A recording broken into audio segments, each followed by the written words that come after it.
Capítulo 7. As penas futuras segundo o Espiritismo. A carne é fraca. Princípios da doutrina espírita sobre as penas futuras. Código Penal da Vida Futura. A carne é fraca. Há tendências viciosas que são evidentemente próprias do espírito, porque se apegam mais ao moral do que ao físico. Outras parecem antes dependentes do organismo e, por esse motivo, menos responsáveis são julgados os que as possuem.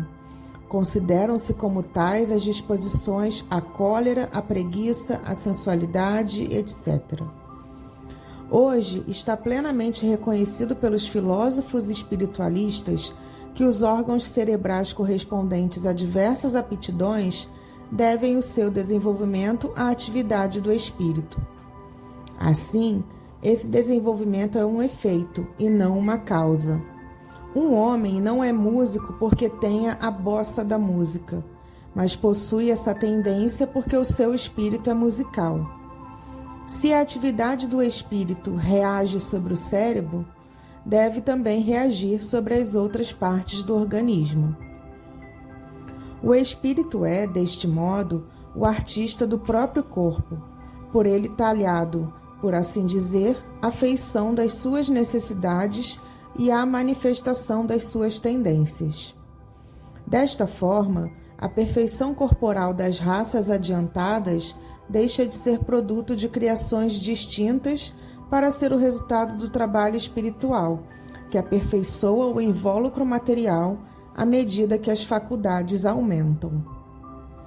Por uma consequência natural deste princípio, as disposições morais do espírito devem modificar as qualidades do sangue, dar-lhe maior ou menor atividade, provocar uma secreção mais ou menos abundante de bile ou de quaisquer outros fluidos.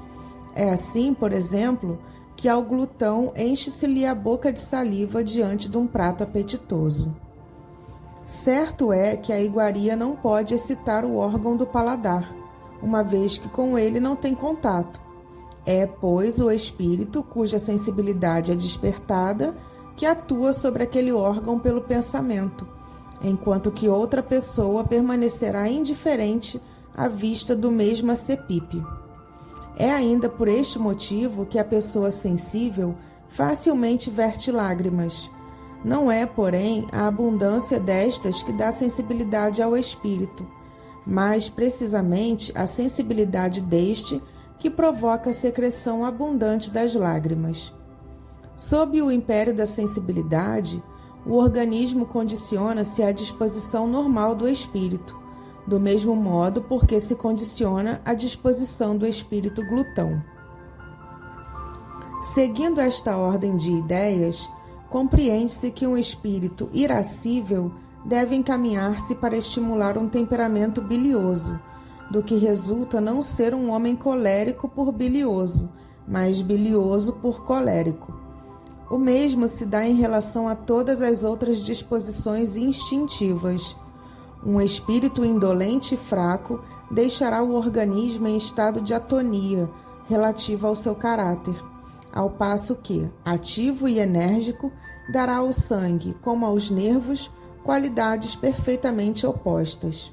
A ação do espírito sobre o físico é tão evidente que não raro vemos graves desordens orgânicas sobreviverem a violentas comoções morais. A expressão vulgar, a emoção transtornou-lhe o sangue, não é tão destituída de sentido quanto se poderia supor. Ora, que poderia transtornar o sangue senão as disposições morais do espírito? Pode admitir-se, por conseguinte, ao menos em parte, que o temperamento é determinado pela natureza do espírito, que é causa e não efeito. E nós dizemos em parte porque há casos em que o físico influi evidentemente sobre o moral, tais como quando um estado mórbido ou anormal é determinado por causa externa, acidental, independente do espírito, como sejam a temperatura, o clima, os defeitos físicos congênitos, uma doença passageira e etc. O moral do espírito pode, nesses casos, ser afetado em suas manifestações pelo estado patológico, sem que a sua natureza intrínseca seja modificada.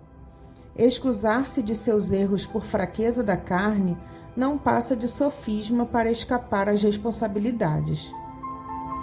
A carne só é fraca porque o espírito é fraco, o que inverte a questão, deixando aquele a responsabilidade de todos os seus atos. A carne, destituída de pensamento e vontade, não pode prevalecer jamais sobre o espírito, que é o ser pensante e de vontade própria. O espírito é quem dá à carne as qualidades correspondentes ao seu instinto, tal como o artista que imprime à obra material o cunho do seu gênio. Libertado dos instintos da bestialidade, elabora um corpo que não é mais um tirano de sua aspiração, para a espiritualidade do seu ser, e é quando o homem passa a comer para viver e não mais vive para comer.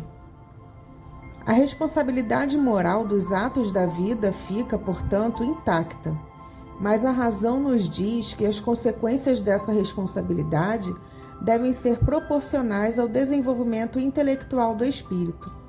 Assim, quanto mais esclarecido for este, menos desculpável se torna, uma vez que, com a inteligência e o senso moral, nascem as noções do bem e do mal, do justo e do injusto. Esta lei explica o insucesso da medicina em certos casos. Desde que o temperamento é um efeito e não uma causa, todo o esforço para modificá-lo se nulifica ante as disposições morais do espírito, opondo-lhe uma resistência inconsciente que neutraliza a ação terapêutica. Por conseguinte, sobre a causa primordial é que se deve atuar. Dai, se puderdes, coragem ao poltrão e vereis para logo cessados os efeitos fisiológicos do medo. Isto prova ainda uma vez a necessidade para a arte de curar, de levar em conta a influência espiritual sobre os organismos. Princípios da doutrina espírita sobre as penas futuras. A doutrina espírita, no que respeita às penas futuras, não se baseia numa teoria pré-concebida. Não é um sistema substituindo outro sistema. Em tudo ela se apoia nas observações, e são estas que lhe dão plena autoridade. Ninguém jamais imaginou que as almas, depois da morte, se encontrariam em tais ou quais condições. São elas, essas mesmas almas, partidas da terra, que nos vêm hoje iniciar nos mistérios da vida futura, descrever-nos sua situação feliz ou desgraçada, as impressões, a transformação pela morte do corpo, completando em uma palavra os ensinamentos do Cristo sobre este ponto. Preciso é afirmar que não se trata, neste caso, das revelações de um só espírito, o qual poderia ver as coisas do seu ponto de vista, sob um só aspecto, ainda dominado por terrenos prejuízos. Tampouco se trata de uma revelação feita exclusivamente a um indivíduo que pudesse deixar-se levar pelas aparências, ou de uma visão estática suscetível de ilusões, e não passando muitas vezes de reflexo de uma imaginação exaltada.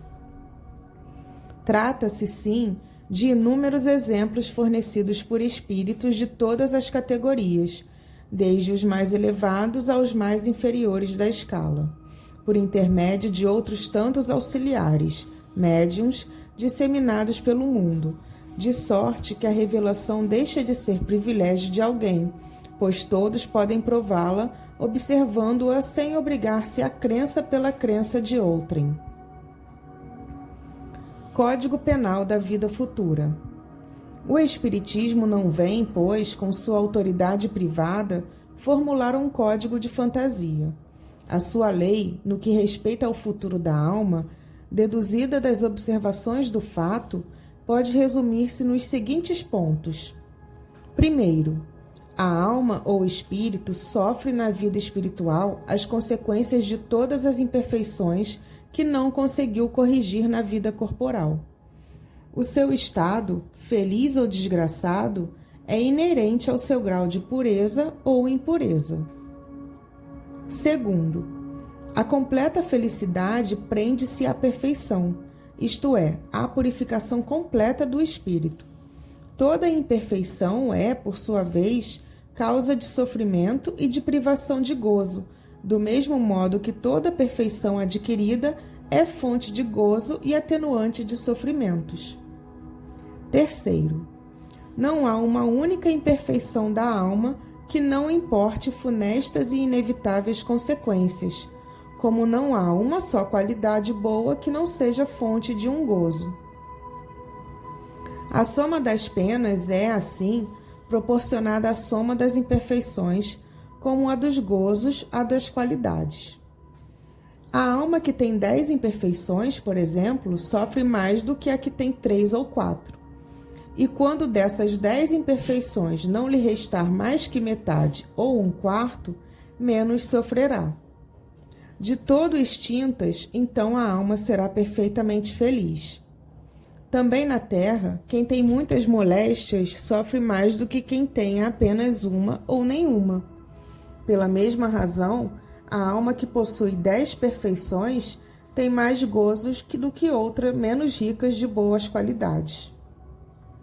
Quarto, em virtude da lei do progresso, que dá a toda a alma a possibilidade de adquirir o bem que lhe falta, como de despojar-se do que tem de mal, conforme o esforço e vontade próprios, temos que o futuro é aberto a todas as criaturas.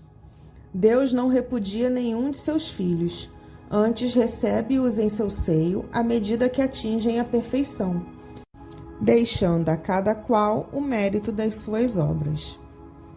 Quinto, dependendo o sofrimento da imperfeição, como o gozo da perfeição, a alma traz consigo o próprio castigo ou prêmio onde quer que se encontre, sem necessidade de lugar circunscrito. O inferno está por toda parte, em que haja almas sofredoras, e o céu, igualmente, onde houver almas felizes. Sexto, o bem e o mal que fazemos decorrem das qualidades que possuímos.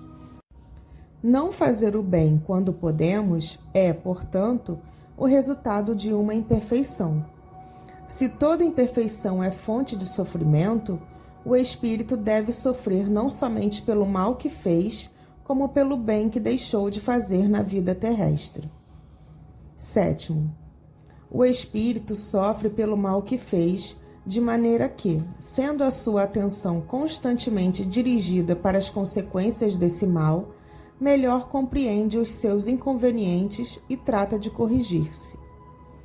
Oitavo, sendo infinita a justiça de Deus, o bem e o mal são rigorosamente considerados, não havendo uma só ação, um só pensamento mau que não tenha consequências fatais. Como não há uma única ação meritória, um só bom movimento da alma que se perca, mesmo para os mais perversos, por isso que constituem tais ações um começo de progresso. Nono, toda falta cometida, todo mal realizado é uma dívida contraída que deverá ser paga. Se não o for em uma existência, sê-lo-á na seguinte ou seguintes, porque todas as existências são solidárias entre si. Aquele que se quita numa existência não terá necessidade de pagar uma segunda vez. Décimo, o espírito sofre, quer no mundo corporal, quer no espiritual, a consequência das suas imperfeições. As misérias, as vicissitudes padecidas na vida corpórea são oriundas das nossas imperfeições. São expiações de faltas cometidas na presente ou em precedentes existências. Pela natureza dos sofrimentos e vicissitudes da vida corpórea, pode julgar-se a natureza das faltas cometidas em anterior existência e das imperfeições que as originaram. 11º. A expiação varia segundo a natureza e gravidade da falta, podendo, portanto, a mesma falta determinar expiações diversas, conforme as circunstâncias atenuantes ou agravantes em que for cometida. 12º. Não há regra absoluta nem uniforme quanto à natureza e duração do castigo. A única lei geral é que toda falta terá punição e terá recompensa todo ato meritório, segundo seu valor. 13º. A duração do castigo depende da melhoria do espírito culpado. Nenhuma condenação por tempo determinado lhe é prescrita. O que Deus exige por termo de sofrimentos é um melhoramento sério, efetivo, sincero, de volta ao bem.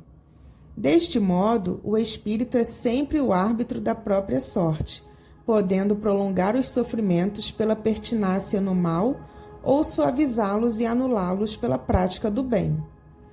Uma condenação por tempo pré-determinado teria o duplo inconveniente de continuar o martírio do espírito renegado ou de libertá-lo do sofrimento quando ainda permanecesse no mal.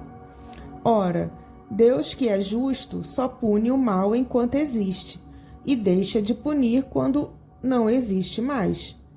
Por outra, o mal moral, sendo por si mesmo causa de sofrimento, fará este durar enquanto subsistir aquele, ou diminuirá de intensidade à medida que ele decresça. 14º.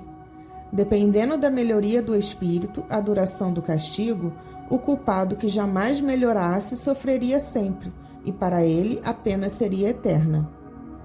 15º. Uma condição inerente à inferioridade dos espíritos é não lobrigarem o termo da provação, acreditando-a eterna, como eterno lhes pareça ser um tal castigo. 16º. O arrependimento, conquanto seja o primeiro passo para a regeneração, não basta por si só. São precisas a expiação e a reparação. Arrependimento, expiação e reparação constituem, portanto, as três condições necessárias para apagar os traços de uma falta e suas consequências. O arrependimento suaviza os travos da expiação, abrindo pela esperança o caminho da reabilitação. Só a reparação, contudo, pode anular o efeito, destruindo-lhe a causa. Do contrário, o perdão seria uma graça, não uma anulação. 17º. O arrependimento pode dar-se por toda parte e em qualquer tempo, se for tarde, porém, o culpado sofre por mais tempo. Até que os últimos vestígios da falta desapareçam, a expiação consiste nos sofrimentos físicos e morais que lhe são consequentes, seja na vida atual, seja na vida espiritual após a morte, ou ainda em nova existência corporal. A reparação consiste em fazer o bem àqueles a quem se havia feito mal. Quem não repara os seus erros numa existência, por fraqueza ou má vontade, achar-se-á numa existência ulterior em contato com as mesmas pessoas que de si tiverem queixas e em condições voluntariamente escolhidas, de modo a demonstrar-lhes reconhecimento e fazer-lhes tanto bem quanto mal lhes tenha feito. Nem todas as faltas acarretam prejuízo direto e efetivo.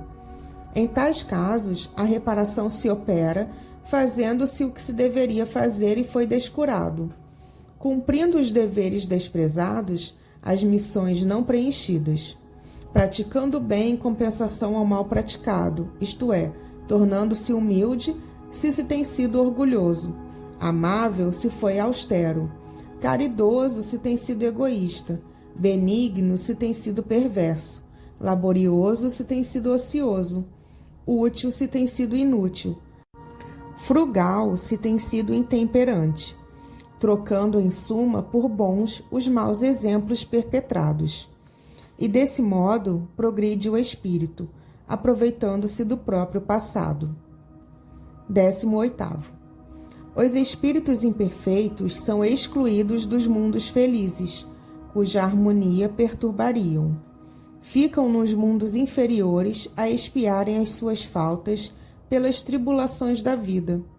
e purificando-se das suas imperfeições até que mereçam a encarnação em mundos mais elevados, mais adiantados moral e fisicamente.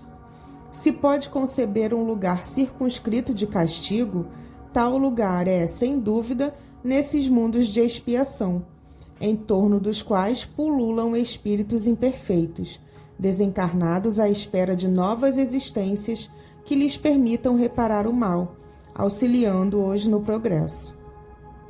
19. Como o espírito tem sempre o livre-arbítrio, o progresso por vezes se lhe torna lento e tenaz a sua obstinação no mal. Nesse estado pode persistir anos e séculos, vindo por fim um momento em que a sua contumácia se modifica pelo sofrimento e, a despeito da sua jactância, reconhece o poder superior que o domina. Então, desde que se manifestam os primeiros vislumbres de arrependimento, Deus lhe faz entrever a esperança.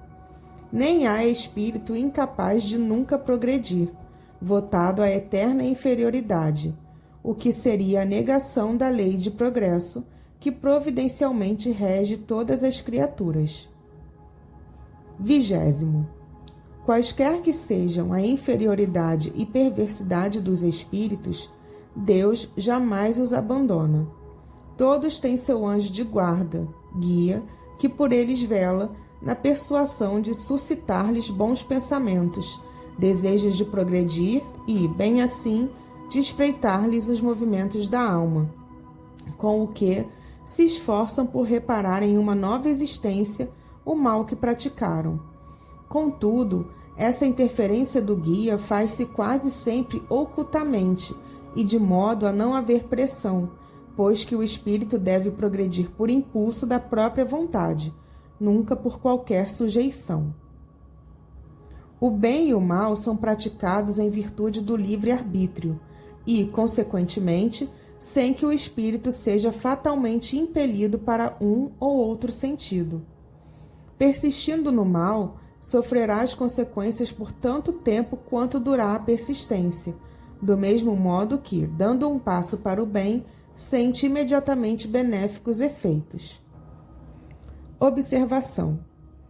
Erro seria supor que, por efeito da lei de progresso, a certeza de atingir cedo ou tarde a perfeição e a felicidade pode estimular a perseverança no mal, sob a condição do ulterior arrependimento. Primeiro, porque o espírito inferior não se apercebe do termo da sua situação. E segundo, porque, sendo ele o autor da própria infelicidade, acaba por compreender que de si depende fazê-la cessar, que por tanto tempo quanto perseverar no mal, será infeliz. Finalmente, que o sofrimento será intérmino se ele próprio não lhe der fim. Seria, pois, um cálculo negativo, cujas consequências o espírito seria o primeiro a reconhecer. Com o dogma das penas irremissíveis é que se verifica precisamente tal hipótese, visto como é para sempre interdita qualquer ideia de esperança, não tendo, pois, o homem interesse em converter-se ao bem para ele sem proveito. Diante dessa lei, cai também a objeção extraída da presciência divina, pois Deus, criando uma alma, sabe efetivamente se, em virtude do seu livre-arbítrio, ela tomará a boa ou a má estrada. Sabe que ela será punida se fizer o mal, mas sabe também que tal castigo é temporário. É um meio de fazê-la compreender o erro, cedo ou tarde entrando no bom caminho. Pela doutrina das penas eternas, conclui-se que Deus sabe que essa alma falirá e, portanto, que está previamente condenada a torturas infinitas. 21º. A responsabilidade das faltas é toda pessoal. Ninguém sofre por erros alheios, salvo se a eles deu origem, quer provocando-os pelo exemplo, quer não os impedindo quando poderia fazê-lo. Assim, o suicida é sempre punido, mas aquele que por maldade impele outro a cometê-lo, esse sofre ainda maior pena. 22º. Conquanto infinita a diversidade de punições, algumas há inerentes à inferioridade dos espíritos, e cujas consequências, salvo pormenores, são pouco mais ou menos idênticas. A punição mais imediata, sobretudo entre os que se acham ligados à vida material em detrimento do progresso espiritual, faz-se sentir pela lentidão do desprendimento da alma, nas angústias que acompanham a morte e o despertar na outra vida, na consequente perturbação que pode dilatar-se por meses e anos. Naqueles que, ao contrário, têm pura a consciência e na vida material já se acham identificados com a vida espiritual, o trespasse é rápido, sem abalos, quase nula a turbação de um pacífico despertar. 23º. Um fenômeno muito frequente entre os espíritos de certa inferioridade moral é o acreditarem-se ainda vivos, podendo esta ilusão prolongar-se por muitos anos, durante os quais eles experimentarão todas as necessidades, todos os tormentos e perplexidades da vida. 24º. Para o criminoso, a presença incessante das vítimas e das circunstâncias do crime é um suplício cruel. 25º. Espíritos há mergulhados em densa treva. Outros se encontram em absoluto insulamento no espaço, atormentados pela ignorância da própria posição, como da sorte que os aguarda. Os mais culpados padecem torturas muito mais pungentes por não lhes entreverem um termo. Alguns são privados de ver os seres queridos, e todos, geralmente, passam com intensidade relativa pelos males, pelas dores e privações que a outrem ocasionaram. Esta situação perdura até que o desejo de reparação pelo arrependimento lhes traga a calma para entrever a possibilidade de, por eles mesmos, pôr um termo à situação. 26º. Para o orgulhoso relegado às classes inferiores, é suplício ver acima dele colocados, cheios de glória e bem-estar, os que na terra desprezara. O hipócrita vê desvendados, penetrados e lidos por todo o mundo os seus mais secretos pensamentos, sem que os possa ocultar ou dissimular. O sátiro, na impotência de os saciar, tem na exaltação dos bestiais desejos o mais atroz tormento. Vê o avaro o esbanjamento inevitável do seu tesouro, enquanto que o egoísta, desamparado de todos, sofre as consequências da sua atitude terrena. Nem a sede, nem a fome lhe serão mitigadas. Nem amigas mãos se lhe estenderão as suas mãos súplices, e pois que em vida só de si cuidara, ninguém dele se compadecerá na morte. 27º. O único meio de evitar ou atenuar as consequências futuras de uma falta está no repará-la, desfazendo-a no presente. Quanto mais nos demorarmos na reparação de uma falta, tanto mais penosas e rigorosas serão no futuro as suas consequências. 28º. A situação do espírito no mundo espiritual não é outra senão a por si mesmo preparada na vida corpórea. Mais tarde, outra encarnação se lhe faculta para novas provas de expiação e reparação, com maior ou menor proveito, dependentes do seu livre-arbítrio. E se ele não se corrige, terá sempre uma missão a recomeçar, sempre e sempre mais acerba, de sorte que pode dizer-se que aquele que muito sofre na terra, muito tinha a expiar, e os que gozam uma felicidade aparente, em que pesem aos seus vícios e inutilidades, pagá-la-ão muito caro em ulterior existência. Nesse sentido foi que Jesus disse: bem-aventurados os aflitos, porque serão consolados. O Evangelho segundo o Espiritismo, capítulo 5. 29º. Certo, a misericórdia de Deus é infinita, mas não é cega. o culpado que ela atinge não fica exonerado e, enquanto não houver satisfeito a justiça, sofre a consequência dos seus erros.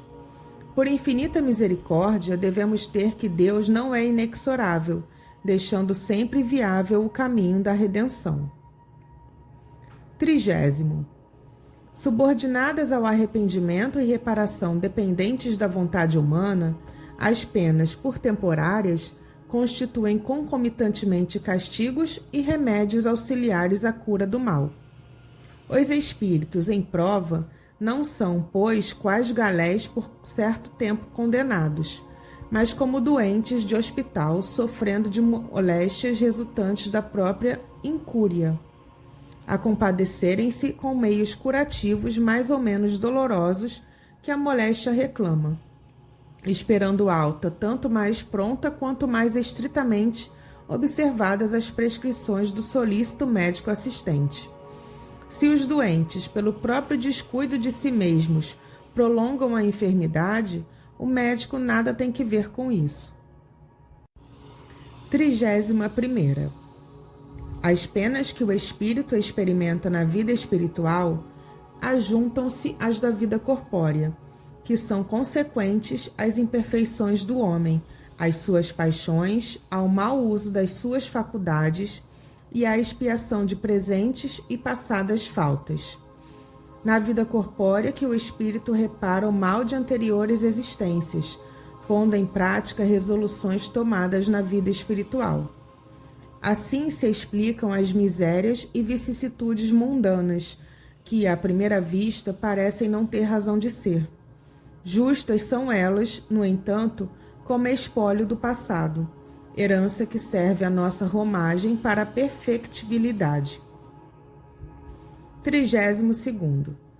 Deus, disse, não daria prova maior de amor às suas criaturas, criando-as infalíveis e, por conseguinte, isentas dos vícios inerentes à imperfeição? Para tanto, fora preciso que ele criasse seres perfeitos, nada mais tendo a adquirir, quer em conhecimentos, quer em moralidade. Certo, porém, Deus poderia fazê-lo, e se não o fez, é que em sua sabedoria quis que o progresso constituísse lei geral. Os homens são imperfeitos, e como tais, sujeitos a vicissitudes mais ou menos penosas. E pois que o fato existe, devemos aceitá-lo. Inferir dele que Deus não é bom nem justo, fora insensata revolta contra a lei. Injustiça haveria, sim, na criação de seres privilegiados, mais ou menos favorecidos, fruindo gozos que outros, porventura, não atingem senão pelo trabalho, ou que jamais pudessem atingir. Ao contrário, a justiça divina patenteia-se na igualdade absoluta que preside a criação dos espíritos. Todos têm o mesmo ponto de partida, e nenhum se distingue em sua formação por melhor aquinhoado, nenhum cuja marcha progressiva se facilite por exceção. Os que chegam ao fim têm passado, como quaisquer outros, pelas fases de inferioridade e respectivas provas. Isto posto, nada mais justo que a liberdade de ação a cada qual concedida. O caminho da felicidade a todos se abre amplo, como a todos as mesmas condições para atingi-la. A lei, gravada em todas as consciências, a todos é ensinada. Deus fez da felicidade o prêmio do trabalho, e não do favoritismo, para que cada qual tivesse seu mérito. Todos somos livres no trabalho do próprio progresso, e o que muito e depressa trabalha, mais cedo recebe a recompensa. O romeiro que se desgarra, ou em caminho perde tempo, retarda a marcha e não pode queixar-se senão de si mesmo. O bem como o mal são voluntários e facultativos. Livre, o homem não é fatalmente impelido para um nem para o outro. 33º. Em que pese a diversidade de gêneros e graus de sofrimentos dos espíritos imperfeitos, o Código Penal da vida futura pode resumir-se nesses 3 princípios. Primeiro, o sofrimento é inerente à imperfeição. Segundo, toda imperfeição, assim como toda falta dela promanada, traz consigo o próprio castigo nas consequências naturais e inevitáveis. Assim, a moléstia pune os excessos e da ociosidade nasce o tédio, sem que haja mister de uma condenação especial para cada falta ou indivíduo. Terceiro, podendo todo homem libertar-se das imperfeições por efeito da vontade, pode igualmente anular os males consecutivos e assegurar a futura felicidade. A cada um segundo as suas obras, no céu como na terra. Tal é a lei da justiça divina.